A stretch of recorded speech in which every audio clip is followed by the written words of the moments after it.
નમસ્તે વિદ્યાર્થી મિત્રો, Shri BM commerce high school Bhavnagar, ધોરણ 12 વાણિજ્ય વ્યવસ્થા અને સંચાલન, એમાં પ્રકરણ 4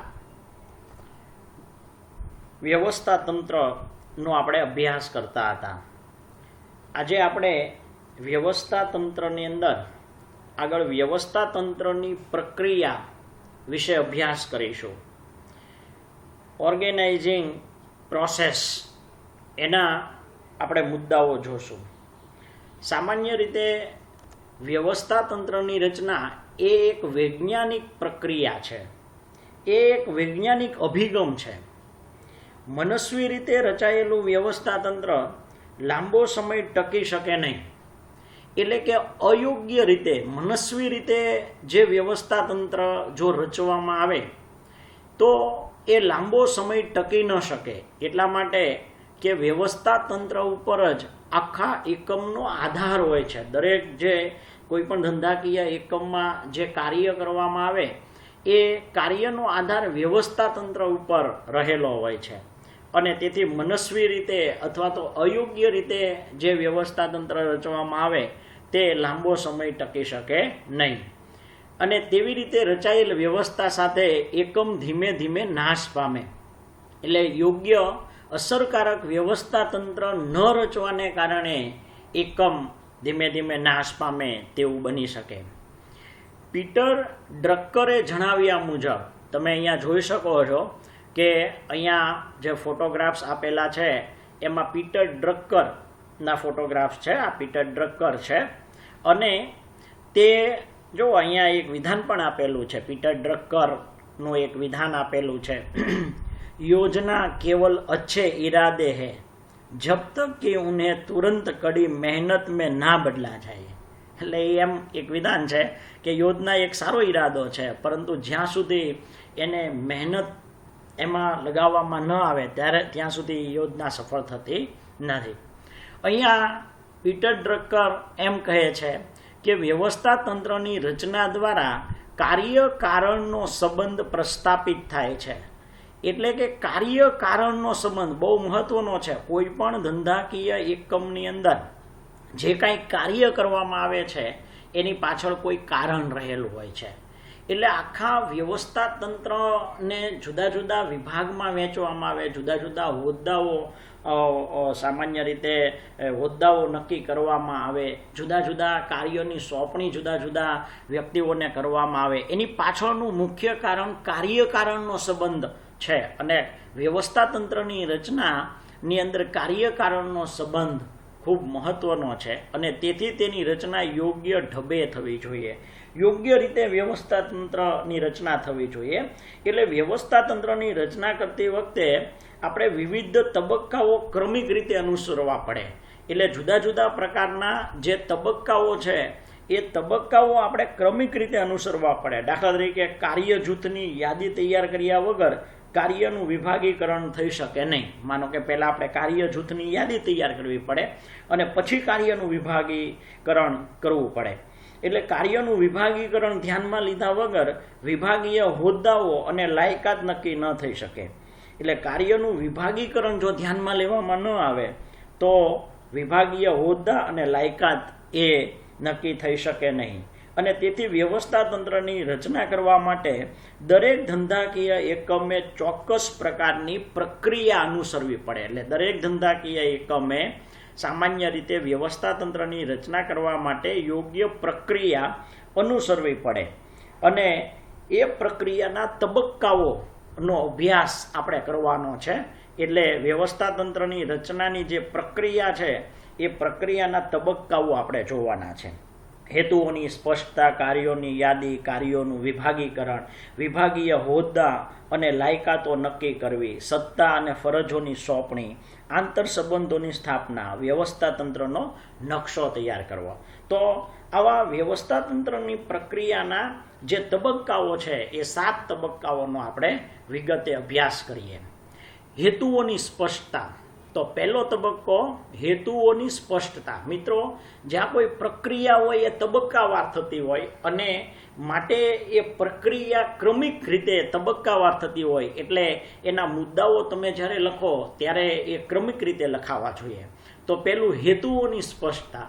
વ્યવસ્થા તંત્રની રચના કરતા પહેલા એકમના હેતુઓ સ્પષ્ટ હોવા જોઈએ. મિત્રો, હેતુઓની સ્પષ્ટતા ખૂબ જરૂરી છે, કારણ કે હેતુ સ્પષ્ટ હશે તો જ આગળ વ્યવસ્થા તંત્રની રચના વ્યવસ્થિત થશે.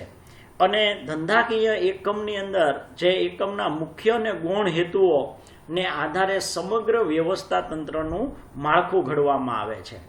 એટલે કે ધંધાકીય એકમના મુખ્ય અને ગૌણ હેતુઓ કયા છે એ ધ્યાનમાં રાખી અને એને અનુરૂપ વ્યવસ્થા તંત્રનું આખું માળખું ઘડવામાં આવે છે. એકમના હેતુઓને સુસંગત કયા પ્રકારનું વ્યવસ્થા તંત્ર ગોઠવી શકાય, આપણે આગળ હજી અભ્યાસ કરશું ત્યારે વ્યવસ્થા તંત્રનું માળખું, જુદા જુદા પ્રકારના વ્યવસ્થા તંત્ર વિશે અભ્યાસ આપણે કરશું. રેખિક વ્યવસ્થા તંત્ર, કાર્ય અનુસાર વ્યવસ્થા તંત્ર, શ્રેણિક વ્યવસ્થા તંત્ર, અવૈધિક વ્યવસ્થા તંત્ર, વૈધિક વ્યવસ્થા તંત્ર. આમાંથી કયા પ્રકારના વ્યવસ્થા તંત્રની રચના કરવી એ સામાન્ય રીતે ત્યારે જ નક્કી કરી શકાય કે જ્યારે એના હેતુઓ સ્પષ્ટ હોય, એના મુખ્ય અને ગૌણ હેતુઓ અને હેતુઓ સ્પષ્ટ હોય તો જ વ્યવસ્થા તંત્રની રચના યોગ્ય રીતે કરી શકાય. અને માટે હેતુઓની સ્પષ્ટતા એ વ્યવસ્થા તંત્રની રચનાની દિશામાં પ્રથમ પગથિયું છે. એટલે સૌથી પહેલા વ્યવસ્થા તંત્રની રચના કરવી જરૂરી છે. એની પછી કાર્યોની યાદી. હેતુઓની સ્પષ્ટતા થઈ જાય પછી કાર્યોની યાદી.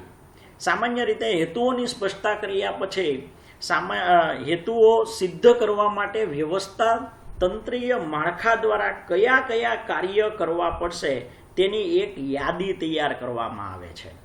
એટલે કયા કયા કાર્ય કરવાના છે, બરાબર. કોઈ પણ ધંધાકીય એકમ જો પ્રોડક્શનને લગતું કોઈ ઉત્પાદન હોય તો ઉત્પાદનને લગતા બધા કાર્યો કરવા પડે, યંત્ર લાવવા પડે, બરાબર છે, કાચો માલ અને પ્રોડક્શન કરવું પડે, એટલે ઉત્પાદનને લગતા કાર્ય. પણ કોઈ ટ્રેડિંગ કરતું એકમ હોય તો એને ઉત્પાદનને લગતા કાર્ય નથી કરવાના, એને ખરીદી વેચાણને લગતા કાર્ય, એટલે કે ખરીદી વેચાણને લગતા કાર્ય કરવાના છે. એટલે ઉત્પાદનને લગતા ટ્રેડિંગમાં કાર્ય કરવા પડશે નહીં. તો કયા કયા કાર્ય કરવા પડશે તેની એક યાદી તૈયાર કરવાની છે. ધંધાકીય એકમની અંદર કયા કયા કાર્ય તૈયાર કરવા પડશે. આ યાદી તૈયાર કરતી વખતે કોઈ મહત્વનું કાર્ય રહી ન જાય, ખાસ ધ્યાન રાખવાનું છે કે જ્યારે કયા કયા કાર્ય ધંધાકીય એકમમાં કરવાના છે એ જ્યારે નક્કી કરવામાં આવે ત્યારે કોઈ મહત્વનું કાર્ય રહી ન જાય એ એક ખાસ જોવાનું છે કે મહત્વનું કાર્ય રહી ન જાય અને કોઈ કાર્ય બેવડાય નહીં. એટલે કોઈ કાર્ય છે એ બેવડાય નહીં, એકનું એક કાર્ય 2 વાર 3 વાર આવી જાય એવું પણ ન થવું જોઈએ. એટલે મહત્વનું કાર્ય રહી ન જાય અને કોઈ કાર્ય બેવડાય નહીં એની ખાસ કાળજી રાખવાની છે. અને તેથી કાર્યોની યાદી તૈયાર કર્યા બાદ તેના પર પૂરતી વિચારણાને આધારે જ આખરી વિભાજન થવું જોઈએ. એટલે યોગ્ય કાર્યની યાદી તૈયાર કર્યા પછી એની ઉપર વિચારણા કરી અને એ કાર્યનું યાદી તૈયાર કર્યા પછી એની જો વિભાજન કરવામાં આવે એ પણ વિચારણાને આધારે જ આખરી વિભાજન થવું જોઈએ. એની પછીનો તબક્કો છે કાર્યનું વિભાગીકરણ. કાર્યનું વિભાગીકરણ. કાર્યોની યાદી તૈયાર થઈ ગયા બાદ કાર્યોમાંથી એકબીજા સાથે સંકળાયેલા તેમજ એક સમાન કાર્યો, એટલે એકબીજા સાથે સંકળાયેલા એક સરખા કાર્ય હોય, જે એકબીજા સાથે સંકળાયેલા કાર્ય હોય, એક સમાન કાર્ય હોય, એને એક જૂથમાં મૂકવામાં આવે છે. એટલે એવા કાર્યોને એક જૂથની અંદર મૂકવામાં આવે છે. કાર્યોને વેચાણ વિભાગ, ખરીદી, એટલે કે સામાન્ય રીતે એ જે કાર્યોને એક જૂથની અંદર મૂકવામાં આવે છે એટલે સમાન જૂથની અંદર એને વહેંચવામાં આવે છે. દાખલા તરીકે વેચાણના કાર્ય સાથે પેકિંગનું કાર્ય, વિતરણનું કાર્ય, જાહેરાતનું કાર્ય, આ બધા કાર્ય એક જૂથમાં મૂકવામાં આવે. એટલે વેચાણ સાથે સંકળાયેલા કાર્ય આપણે જોઈએ તો પેકિંગનું કાર્ય, વિતરણનું, જાહેરાતનું કાર્ય, આ બધાને એક જૂથમાં મૂકવામાં આવે. આ રીતે કાર્ય જૂથો તૈયાર કર્યા પછી તેને આધારે વેચાણ વિભાગ, ખરીદી વિભાગ, એટલે કાર્ય જૂથ નક્કી થઈ જાય તો તેને આધારે પછી જુદા જુદા વિભાગો પાડવામાં આવે, વેચાણ વિભાગ, ખરીદી વિભાગ, હિસાબી વિભાગ વગેરે વિભાગોમાં વિભાજિત કરવામાં આવે છે. એટલે આ પ્રમાણે જુદા જુદા વિભાગો પાડવાથી ફાયદો એ થશે કે શ્રમ વિભાજન અને વિશિષ્ટીકરણનો લાભ મળશે. એટલે શ્રમ વિભાજન અને વિશિષ્ટીકરણ, જુદા જુદા વિભાગો જુદા જુદા કાર્ય કરશે એટલે કાર્ય બહુ સરસ રીતે થશે અને એ જુદા જુદા વિભાગને કારણે વિશિષ્ટીકરણનો લાભ મળશે. એ કાર્ય વ્યવસ્થિત સારી રીતે થઈ શકશે. વિભાગીકરણ માટે એક સ્વરૂપ અનુસાર, એટલે વિભાગીકરણ જુદી જુદી રીતે થઈ શકે કે સ્વરૂપ અનુસાર, ભૌગોલિક વિસ્તાર અનુસાર એ રીતે વિભાગીકરણ કરી શકાય. એટલે સ્વરૂપ અનુસાર, ભૌગોલિક વિસ્તાર અનુસાર, કાર્યો અનુસાર આ પ્રમાણે વિભાજન થઈ શકે છે. બરાબર. સ્વરૂપ અનુસાર કેવું સ્વરૂપ છે ધંધાકીય એકમનું, કાર્ય પ્રવૃત્તિનું કેવું સ્વરૂપ છે એના આધારે. ભૌગોલિક વિસ્તાર અનુસાર, સામાન્ય રીતે જુદા જુદા ભૌગોલિક વિસ્તાર પ્રમાણે આપણે જોઈએ તો આપણા દેશની અંદર આખું રેલવે ખાતું છે તો આખા દેશની અંદર એ કામ કરતું હોય તો જુદા જુદા પ્રમાણે સામાન્ય રીતે આખા દેશની અંદર જુદા જુદા ઝોન પાડવામાં આવે. એટલે ભૌગોલિક વિસ્તાર પ્રમાણે પૂર્વ, પશ્ચિમ, ઉત્તર, દક્ષિણ એવા રેલવેના કેમ 8 ઝોનમાં આખું વહેંચાયેલું છે. ઉત્તર ઝોન, દક્ષિણ એટલે ઉત્તર, દક્ષિણ, પૂર્વ, પશ્ચિમ એવા જુદા જુદા ભૌગોલિક વિસ્તાર પ્રમાણે. અને કાર્ય અનુસાર, જુદા જુદા પ્રકારના કાર્ય કરવામાં આવતા હોય તો એ અનુસાર, દાખલા કે વેચાણના કાર્ય માટે વેચાણ વિભાગ, ખરીદીના કાર્ય માટે ખરીદી, હિસાબ માટે હિસાબી વિભાગ, તો એ કાર્ય અનુસાર આ રીતે જુદા જુદા વિભાગો પાડી શકાય. એટલે સ્વરૂપ અનુસાર, ભૌગોલિક વિસ્તાર અનુસાર, કાર્ય અનુસાર વિભાજન કરી શકાય, કાર્યનું વિભાગીકરણ કરી શકાય. અને તેવી રીતે જ કાર્ય અનુસાર વેચાણ વિભાગ, વિજ્ઞાપન કરવું, વેચાણ એટલે કે સામાન્ય રીતે વેચાણ વિભાગમાં વિજ્ઞાપન કરવું, પેકિંગ કાર્ય, વિતરણ કાર્ય, આ બધા કાર્યને આધારે વિભાજન કરી શકાય. વગેરે બાબતોને આધારે વિભાગીકરણ કરી શકાય છે. એટલે આ કાર્યોનું વિભાગીકરણ એ કરવામાં આવે છે. અને કાર્યનું વિભાગીકરણ થઈ ગયા પછી એની પછી વિભાગીય હોદ્દાઓ અને લાયકાત નક્કી કરવા. કારણ કે હવે એ કાર્ય કરવા માટે કર્મચારીની જરૂર પડશે અને આ કર્મચારીઓના હોદ્દાઓ અને લાયકાત નક્કી કરવાનું કાર્ય. એટલે કાર્યનું યોગ્ય વિભાગીકરણ થઈ ગયા પછી, એનું યોગ્ય વિભાગીકરણ કર્યા પછી કાર્યોની જવાબદારી સંભાળી શકે, એ કાર્ય સારી રીતે કરી શકે, એટલે કાર્યોની જવાબદારી સંભાળી શકે તેવા વિભાગીય હોદ્દાઓ અને તે માટે યોગ્ય લાયકાત નક્કી કરવામાં આવે છે. કારણ કે ખરેખર તો જે કાર્ય કરવાના છે એ કાર્ય કર્મચારીઓ દ્વારા, વ્યક્તિઓ દ્વારા, માણસો દ્વારા કાર્ય કરવાના છે અને એટલા માટે સામાન્ય રીતે એ કાર્યની યોગ્ય જવાબદારી સંભાળી શકે તેવા હોદ્દાઓ છે એ હોદ્દાઓ નક્કી કરવા અને એ હોદ્દા માટે કઈ લાયકાત, કારણ કે કૌશલ્ય કુશળ વ્યક્તિઓ નીમવા પડશે તો એ કાર્ય વધારે સારી રીતે થાય.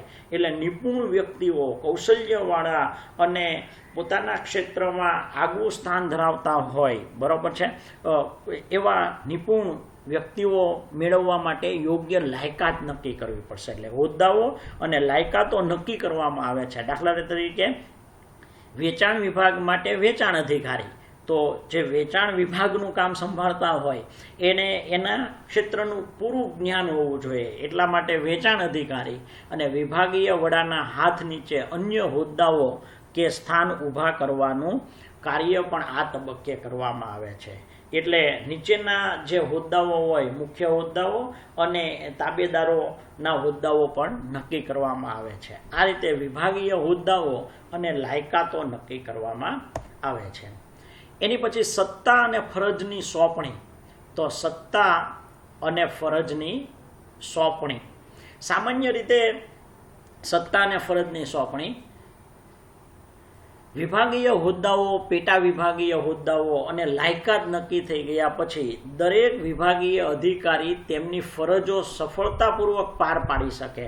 એટલે કે એને જે કાર્ય સોંપવામાં આવે એ કાર્ય એ સારી રીતે કરી શકે એટલા માટે એને જરૂરી સત્તા સોંપણી કરવી જરૂરી છે. કારણ કે સત્તાની સોંપણી ખૂબ જ જરૂરી છે. એટલે જે કાંઈ કાર્ય સોંપવામાં આવે, એ જે કાર્ય માટે નિમણૂક કરવામાં આવે એ કાર્ય સારામાં સારી રીતે કરી શકે એટલા માટે સત્તાની સોંપણી કરવી જરૂરી છે. સત્તાની આ ઉપરાંત દરેક હોદ્દાની સત્તા સ્પષ્ટ હોવી જોઈએ. એટલે કેટલી સત્તા છે, દરેક હોદ્દા માટે કેટલી સત્તા છે એની પણ સ્પષ્ટતા હોવી જોઈએ, જેથી કયો હોદ્દો ધરાવતી વ્યક્તિ કોને જવાબદાર રહેશે તેની પણ સ્પષ્ટતા હોવી જોઈએ. એટલે સામાન્ય રીતે અધિકારી અને એના તાબેદારો, એના હોદ્દાઓ સ્પષ્ટ હોવા જોઈએ, એની સત્તા સ્પષ્ટ હોવી જોઈએ. સત્તા અને ફરજોનું પ્રમાણ યોગ્ય રીતે જળવાય તે પણ આ તબક્કે જરૂરી છે. એટલે સત્તા અને ફરજ કે સત્તા બહારના એને પોતાનું કાર્ય સારી રીતે કરી શકે એ માટે એને પૂરી સત્તા મળવી જોઈએ, જેથી કરીને એ નાની નાની બાબતમાં ઉપરી અધિકારીની મંજૂરી ન લેવી પડે અને પોતાને નિર્ણય લેવાના, પોતે જે કાર્ય કરે છે એ માટે પોતાને નિર્ણય લેવાની સત્તા પણ મળવી જોઈએ. અને સાથે સાથે એને ફરજ પણ સત્તા બહારનું એ કામ ન કરે, એટલે વધારે પડતી સત્તાનો દુરુપયોગ ન થાય એ પણ જોવાનું છે અને ફરજોનું યોગ્ય પ્રમાણ જળવાય એ પણ મહત્વનું છે. એટલે સત્તા અને ફરજની સોંપણી આ તબક્કે કરવામાં આવે છે. એની પછી આંતર સંબંધોની સ્થાપના. હવે વિવિધ વિભાગીય હોદ્દા ધરાવતી વ્યક્તિને તેમની સત્તા અને ફરજની સોંપણી કર્યા પછી તેમની વચ્ચેના આંતર સંબંધોની સ્થાપના સ્પષ્ટ થવી જોઈએ. આંતર સંબંધોની સ્થાપનાની સ્પષ્ટતા જરૂરી છે, કારણ કે આપણે જોઈએ ધંધાકીય એકમની અંદર જુદા જુદા હોદ્દાઓ હોય, જુદી જુદા સામાન્ય રીતે અધિકારીઓ, એની નીચે તાબેદારો હોય, બરાબર છે. તો એની વચ્ચેના આંતર સંબંધો હોવા જોઈએ. સામાન્ય રીતે હું તમને વાત કરું તો શાળા કક્ષાએ તમને વાત કરીએ તો ટ્રસ્ટી છે, ટ્રસ્ટી અને આચાર્ય વચ્ચેના આંતર સંબંધો, આચાર્ય શ્રી અને શાળાના શિક્ષકગણ વચ્ચેના આંતર સંબંધો, અને વિદ્યાર્થીઓ અને શિક્ષક વચ્ચેના આંતર સંબંધો, તેમજ વિદ્યાર્થીને આચાર્ય વચ્ચેના આંતર સંબંધો, આ બધા સંબંધોની સ્પષ્ટતા હોવી જોઈએ. અને એવી રીતે આ તો મેં તમને શાળા કક્ષાની વાત કરી, પણ ધંધાકીય એકમની અંદર પણ આ આંતર સંબંધોની સ્પષ્ટતા હોવી જોઈએ. નહીંતર શું થશે કે આ મારું કામ નથી, આ મારે ન કરવાનું આવે, આવા બધા બાનાઓ બતાવશે અને ઘણીવાર કર્મચારી મારી ફરજમાં ન આવે એવા બધા માના બતાવી અને છટકતા હોય છે. એટલે આંતર સંબંધોની સ્પષ્ટતા જરૂરી છે. વિભાગીકરણ દ્વારા વ્યવસ્થા તંત્રમાં સત્તા અને ફરજનું વિકેન્દ્રીકરણ કરવામાં આવે છે, પરંતુ આ વિકેન્દ્રીકરણ પ્રવૃત્તિ અને કાર્યોને સંકલનના હેતુસર આંતર સંબંધોની સ્પષ્ટતા દ્વારા કેન્દ્રિત બનાવવામાં આવે છે. સામાન્ય રીતે વિકેન્દ્રીકરણ વિશે આપણે આગળ જોઈશું કે જુદા જુદા કાર્યો જુદા જુદા વ્યક્તિઓને સોંપવામાં આવે છે અને એ કાર્ય કરવા માટે તેને પૂરી સત્તા અને જવાબદારી પણ સોંપવામાં આવે છે.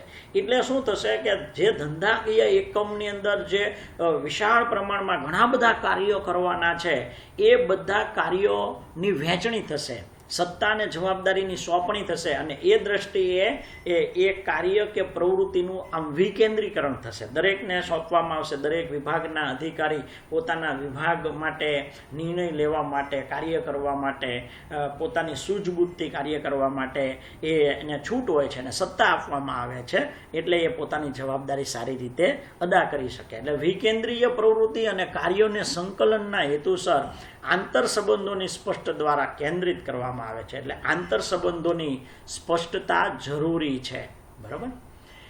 અને એની પછી વ્યવસ્થા તંત્રનો નકશો તૈયાર કરવો. 7મો તબક્કો છે વ્યવસ્થા તંત્રનો નકશો તૈયાર કરવો. વ્યવસ્થા તંત્રમાં સમાયેલ દરેક અધિકારી અને કર્મચારીને પોતાના સ્થાન વિશે સ્પષ્ટ ખ્યાલ આવે. એક તો દરેક અધિકારી અને કર્મચારીઓને પોતાના, માનો કે બહુ મોટો એકમ હોય, રિલાયન્સ છે, ટાટા છે, આવી મોટી કંપનીઓની અંદર અસંખ્ય લાખો કર્મચારીઓ કામ કરતા હોય અને ત્યારે પોતાના સ્થાન વિશે એને ખ્યાલ આવે કે કોણ કયા સમકક્ષ અધિકારીઓ છે, કોણ તાબેદારો છે, અને એ માટે સામાન્ય રીતે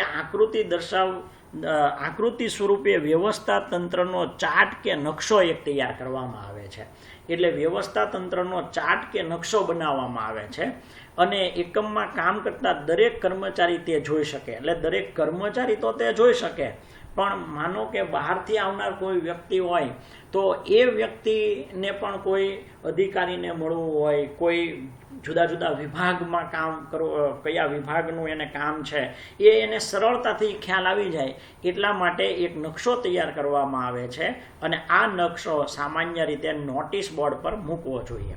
એટલે આપણે તમને સામાન્ય રીતે વાત કરું કે ભાવનગરની અંદર બહુમાળી ભવન છે, એની અંદર તમે જુઓ તો નીચે જુદા જુદા વિભાગો છે એ દર્શાવેલા હોય કે પહેલા માળે બીજા માળે કયા વિભાગ છે, બરાબર. એનેક્સી 6 આપણે બહુમાળી ભવનમાં પાછળ જઈએ તો એનેક્સી 6ની અંદર આપણું શિક્ષણ નિયામકની કચેરી આવેલી છે, રોજગાર કચેરી આવેલી છે. તો આ નીચે દિવાલ ઉપર અહીંયા દર્શાવેલું છે.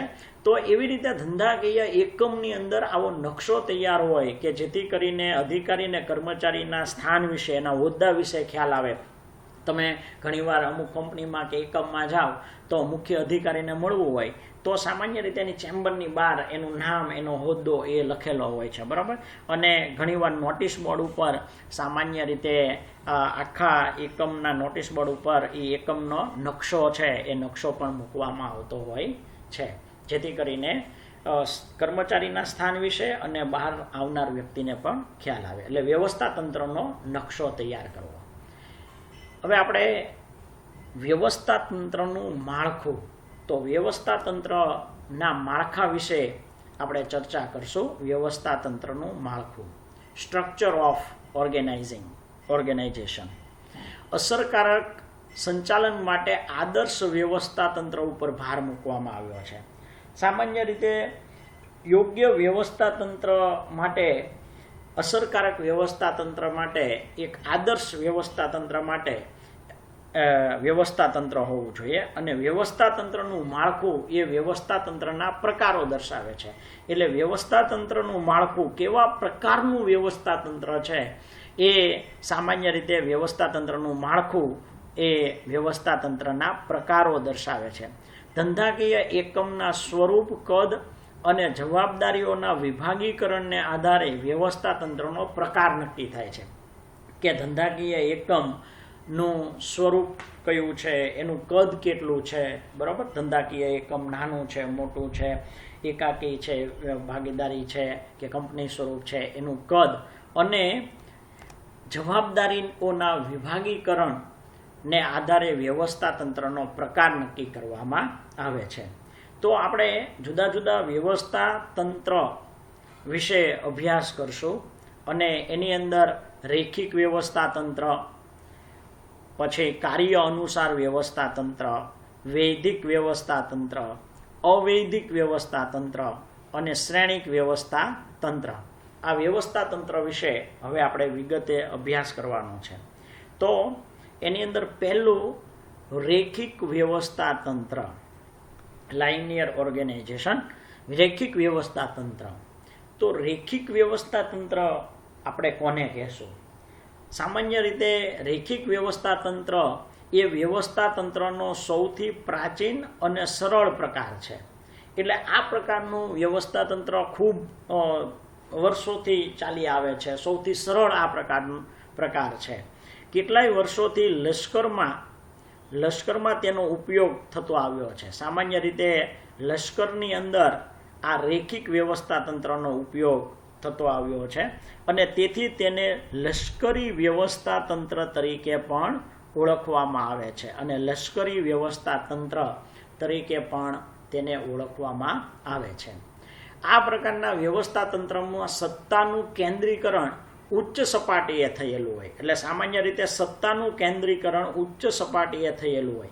એટલે ઉચ્ચ સપાટીએ જેમ હોદ્દો ઊંચો હોય એને સત્તા વધારે હોય અને એ જે પ્રમાણે હુકમો આપે, એ જે પ્રમાણે સૂચનાઓ આપે એ પ્રમાણે કાર્ય કરવાનું હોય છે નીચેના તાબેદારોએ. એટલે સત્તાનું કેન્દ્રીકરણ ક્યાં થયેલું હોય છે? ઉચ્ચ સપાટીએ. ઉચ્ચ સપાટીએ મહત્વના નિર્ણયો લેવાતા હોય છે. સત્તા અને જવાબદારીની વહેંચણી એક સીધી રેખામાં હોય છે. જો ઉચ્ચ સપાટીથી તળ સપાટી તરફ કરવામાં આવે છે. એટલે સત્તા અને જવાબદારીની વહેંચણી એક સીધી રેખામાં ઉચ્ચ સપાટીથી તળ સપાટી તરફ કરવામાં આવે છે અને એટલે તો એને રેખિક વ્યવસ્થા તંત્ર કહેવામાં આવે છે. સામાન્ય રીતે સત્તા અને જવાબદારી ઉચ્ચ સપાટીએ વધુ હોય છે, એની પછી મધ્યમ સપાટીએ, તળ સપાટીએ સત્તા અને જવાબદારી ઓછી હોય છે. એટલે આ રીતે સીધી રેખામાં ઉચ્ચ સપાટીથી તળ સપાટી તરફ કરવામાં આવે છે. તેમાં ઉપરથી નીચે સીધી રેખામાં સત્તા સોંપણી કરવામાં આવતી હોવાથી તેને રેખિક વ્યવસ્થા તંત્ર કહેવામાં આવે છે. સામાન્ય રીતે ઉપરથી નીચેની રેખામાં સત્તાની સોંપણી કરવામાં આવે છે અને એટલા માટે તેને રેખિક વ્યવસ્થા તંત્ર કહેવામાં આવે છે. દરેક કર્મચારી તેના ઉપરીને જવાબદાર હોય છે. દરેક કર્મચારી તેના ઉપરી અધિકારી જે હોય તેને રેખિક વ્યવસ્થા તંત્રની અંદર એ જવાબદાર હોય છે. એટલે એના તાબેદારો છે એ એની ઉપરી અધિકારી જે હોય એના હુકમોનું એને પાલન કરવાનું હોય છે અને એની સૂચના, એના હુકમો, એનો અમલ કરવાનો હોય છે, એને એ જવાબદાર હોય છે. આ પ્રકારના વ્યવસ્થા તંત્રમાં ઉચ્ચ સ્થાને પ્રમાણમાં વધુ સત્તા હોય, કારણ કે જેમ હોદ્દો અને સ્થાન ઊંચું તેમ સત્તા વધુ હોય અને નીચા સ્થાને સત્તા ઓછી હોય છે. એટલે ઉચ્ચ સ્થાને સત્તા કેવી હોય છે? વધુ હોય છે સત્તા. અને નીચા સ્થાને જેમ જેમ તળ સપાટી હોય તો એ તળ સપાટી એ સત્તા કેવી હોય છે? ઓછી હોય છે. એટલે નીચા સ્થાને સત્તા કેવી હોય છે? ઓછી સત્તા હોય છે. એટલે આ પ્રમાણે રેખિક વ્યવસ્થા તંત્રની રચના વિશે હવે આપણે જોઈએ. તો રેખિક વ્યવસ્થા તંત્રની રચના, તો મિત્રો એની રચના વિશે આપણે જોઈએ તો આ પ્રકારના વ્યવસ્થા તંત્રમાં સમગ્ર ધંધાકીય એકમને જુદા જુદા વિભાગમાં વહેંચવામાં આવે છે. એટલે સૌથી પહેલાં તો એને જુદા જુદા વિભાગની અંદર વહેંચી દેવામાં આવે છે, બરાબર છે? ઉત્પાદન, વહીવટી, વેચાણ, એ બધા વિભાગોમાં. એટલે દરેક એકમમાં અલગ અલગ વિભાગીય અધિકારીની નિમણૂક કરવામાં આવે છે. એટલે દરેક માટે અલગ અલગ વિભાગીય અધિકારીની નિમણૂક કરવામાં આવે. દાખલા તરીકે આ ઉત્પાદન વિભાગ હોય તો એની માટે ખરીદી અધિકારી, ઉત્પાદન અધિકારી, વહીવટ હોય તો વહીવટી અધિકારી, હિસાબી અધિકારી, વેચાણમાં વેચાણ અધિકારી, વિજ્ઞાપન, એટલે વિભાગીય અધિકારીની નિમણૂક કરવામાં આવે છે. આ વિભાગીય અધિકારી પોતાના વિભાગના કાર્ય માટે ઉપરી અધિકારીને જવાબદાર હોય છે. જે વિભાગીય અધિકારી પોતાના વિભાગના કાર્ય માટે એના ઉપરી અધિકારી હોય તેને જવાબદાર હોય છે. અને વિભાગીય અધિકારીને પોતાના વિભાગ માટે જરૂરી તેવી તમામ સત્તા આપવામાં આવે છે. એટલે પોતાના વિભાગ માટેની તમામ સત્તા એ વિભાગીય અધિકારીને આપવામાં આવતી હોય છે. આ પ્રકારના વ્યવસ્થા તંત્રની રચના કાર્ય અનુસાર નહીં પરંતુ વિભાગને આધારે કરવામાં આવતી હોય છે. એટલે સામાન્ય રીતે આ પ્રકારના વ્યવસ્થા તંત્રની રચના કાર્ય અનુસાર નહીં, એટલે કાર્યને આધારે નહીં પરંતુ વિભાગને આધારે વ્યવસ્થા તંત્રની રચના કરવામાં આવે છે અને એટલે વિભાગીય વ્યવસ્થા તંત્ર તરીકે ઓળખવામાં આવે છે.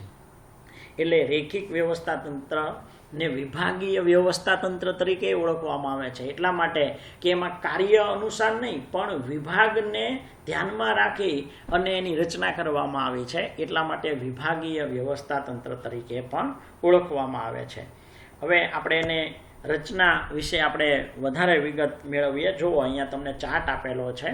રેખિક વ્યવસ્થા તંત્રનો આ સામાન્ય રીતે આકૃતિ આપેલી છે. એની અંદર સંચાલક મંડળ તો જુઓ સંચાલક મંડળ, એની નીચે જનરલ મેનેજર છે, પછી જુદા જુદા વિભાગો, ઉત્પાદન વિભાગ, વહીવટી વિભાગ, વેચાણ વિભાગ, એની નીચે ઉત્પાદન વિભાગ નીચે ખરીદી અધિકારી અને ઉત્પાદન અધિકારી, એની નીચે કારકુનો, ઉત્પાદનની અંદર સુપરવાઇઝર, ફોરમેન, કામદારો, એવી રીતે વહીવટી વિભાગની અંદર વહીવટી અધિકારી અને હિસાબી અધિકારી, એમાં કારકુનો એની નીચે કામ કરતા હોય, તાબેદારો, વેચાણ વિભાગની અંદર વેચાણ અધિકારી અને વિજ્ઞાપન અધિકારી, અને એની નીચે સામાન્ય રીતે સેલ્સમેન અને કર્મચારીઓ છે એ હોય.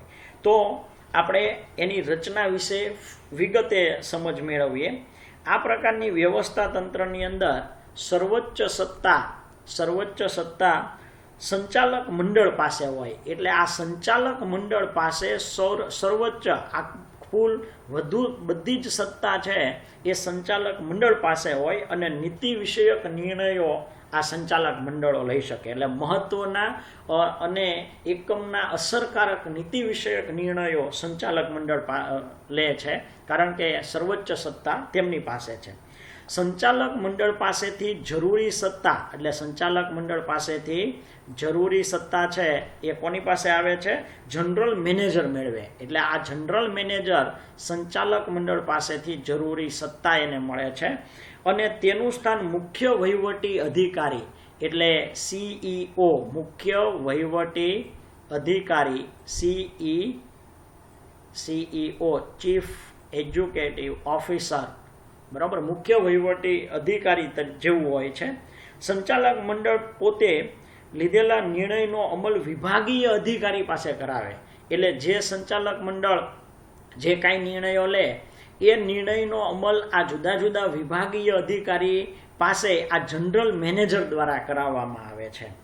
અને એ આપણે જોઈએ તો અહીંયા રૈખિક વ્યવસ્થા તંત્રની અંદર ઉત્પાદન વિભાગ, પછી ઉત્પાદન વિભાગ, વહીવટી વિભાગ અને વેચાણ વિભાગ, એ રીતે જુદા જુદા વિભાગમાં રૈખિક વ્યવસ્થા તંત્ર વહેંચાયેલું છે. આ દરેક વિભાગમાં મહત્વના કાર્ય માટે સામાન્ય રીતે આ દરેક વિભાગ વ્યવસ્થિત રીતે કાર્ય કરી શકે, અને મહત્વના કાર્ય માટે એમાં જુદા જુદા અધિકારીની નિમણૂક કરવામાં આવે. દાખલા તરીકે ખરીદીને લગતા કાર્ય માટે ખરીદી અધિકારી, એટલે ખરીદીને લગતા કાર્ય માટે ખરીદી અધિકારીની નિમણૂક કરવામાં આવે, અને એની નીચે કારકુનો કામ કરતા હોય છે. એવી જ રીતે ઉત્પાદન અધિકારીની નિમણૂક કરવામાં આવે, બરાબર. ઉત્પાદન કરતું એકમ હોય તો ઉત્પાદન અધિકારીની નિમણૂક કરી અને એની નીચે સુપરવાઇઝર, ફોરમેન, કામદારો આ બધા કામ કરતા હોય છે. એટલે જુદા જુદા અધિકારીની નિમણૂક કરવામાં આવે. વહીવટી વિભાગમાં વહીવટી અધિકારી અને હિસાબી અધિકારીની નિમણૂક કરવામાં આવે. વેચાણ વિભાગની અંદર વેચાણ અધિકારી અને વિજ્ઞાપન અધિકારી એની નિમણૂક કરવામાં આવે. તો આ રીતે નિમણૂક કરવામાં આવે છે. વિભાગીય અધિકારીઓના હાથ નીચે, હવે જુદા જુદા વિભાગીય અધિકારીઓ હોય એની નીચે પણ કામ કરતા કર્મચારીઓ હોય છે. સામાન્ય રીતે કારકુનો હોય, બરાબર છે.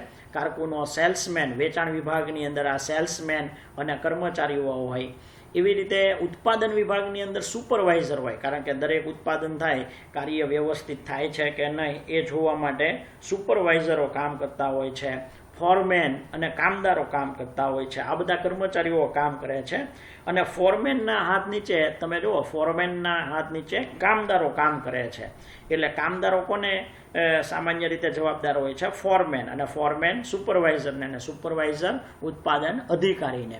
તો ઉત્પાદન અધિકારી છે એ ઉત્પાદન અધિકારી જનરલ મેનેજરને જવાબદાર હોય, ને જનરલ મેનેજર સંચાલક મંડળને.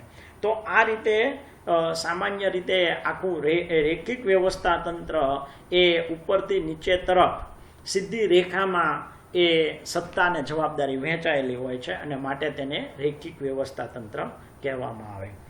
અહીંયા આપણે એની રચનાની સમજૂતી મેળવી.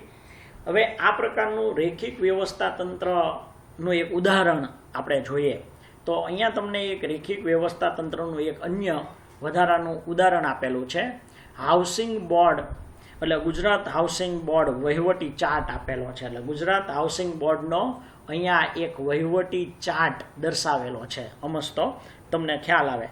માનનીય અધ્યક્ષશ્રી અને બોર્ડના સભ્યશ્રીઓ, એટલે બોર્ડના બધા સભ્યશ્રીઓ, અધ્યક્ષશ્રીઓ એ અહીંયા મુખ્ય હોય છે. એની નીચે આયુક્તશ્રી હોય અને આયુક્ત નીચે નાણાકીય સલાહકાર અને મુખ્ય હિસાબી અધિકારી, એવી રીતે મુખ્ય ઇજનેરો હોય, નાયબ કમિશનર, વહીવટી અને કાનૂની સલાહકાર, બરાબર છે.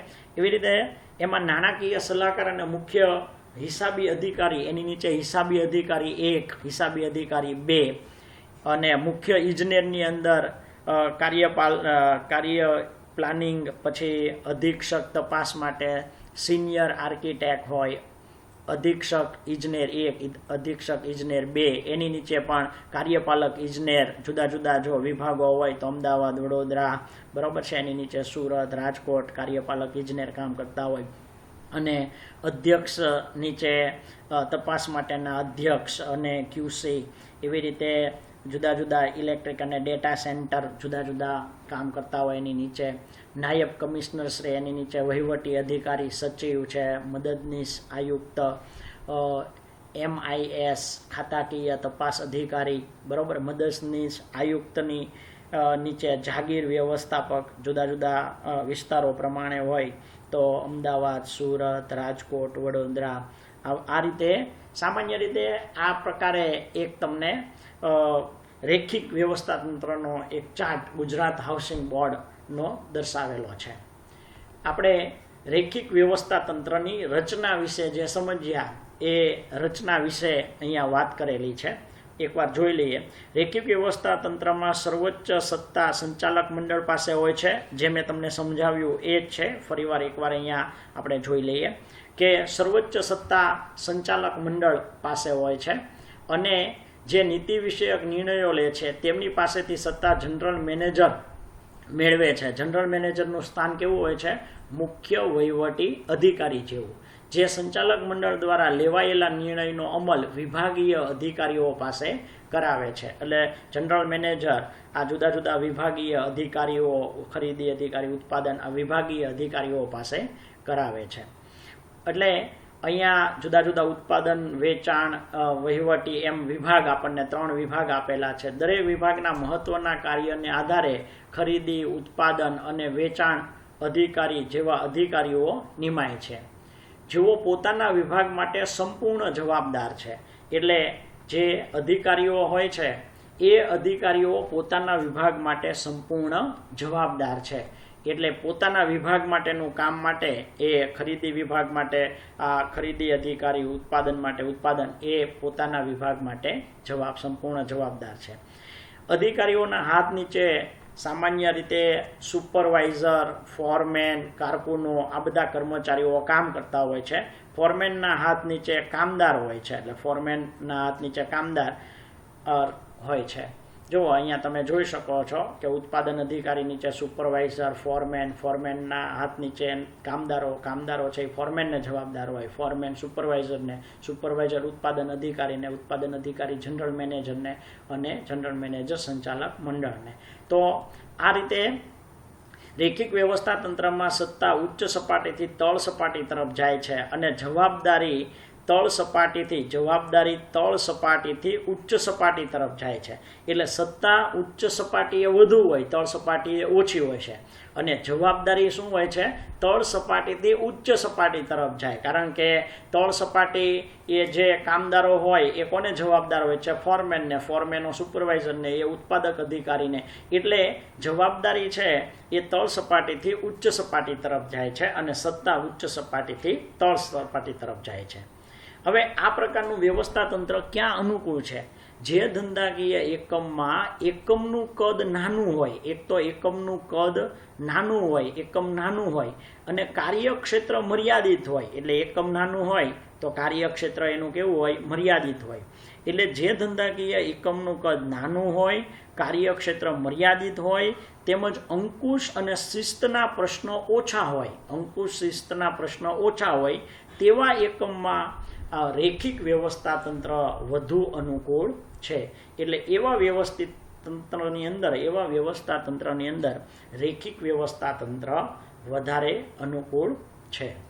તો આપણે રેખિક વ્યવસ્થાતંત્ર વિશે અભ્યાસ કર્યો, વ્યવસ્થાતંત્રના માળખા. બાકીના જે વૈદિક વ્યવસ્થાતંત્ર, કાર્ય અનુસાર, અવૈદિક અને શ્રેણિક વ્યવસ્થાતંત્રની ચર્ચા આપણે હવે પછી કરીશું. Thank you very much.